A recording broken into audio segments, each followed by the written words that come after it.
ഇപ്പോൾ ലഭിക്കുന്ന ഒരു വാർത്തയിലേക്കാണ്. വയനാട് കുപ്പാടിത്തറയിൽ തെരുവ് നായയുടെ ആക്രമണത്തിൽ 6 വയസ്സുകാരന് പരിക്കേറ്റു. കുപ്പാടിത്തറ സ്വദേശി ദേവനന്ദിനാണ് കടിയേറ്റത്. വീട്ടുമുറ്റത്ത് കളിച്ചുകൊണ്ടിരിക്കുകയാണ് തെരുവ് നായകൾ ആക്രമിച്ചത്.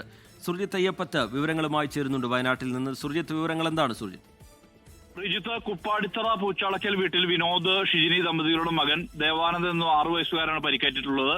വൈകിട്ട് കൂട്ടുകാർക്കൊപ്പം വീട്ടുമുറ്റത്ത് കളിച്ചുകൊണ്ടിരിക്കുകയാണ് 5 തെരുവുനായ്ക്കൾ വീട്ടിലേക്ക് ഓടിക്കയറിയത്.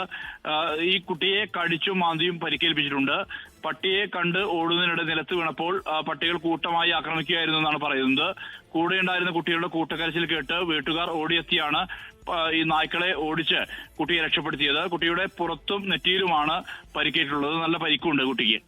ലോകത്തെവിടെയായാലും ഏത് സമയത്തും 24 വാർത്തകളും ഓഗ്മെന്റഡ് റിയാലിറ്റി പാക്കേജുകളും എക്സ്പ്ലെയിനറുകളും വിശദമായി കാണാൻ ഞങ്ങളുടെ യൂട്യൂബ് ചാനൽ നിങ്ങൾക്ക് സബ്സ്ക്രൈബ് ചെയ്യാം.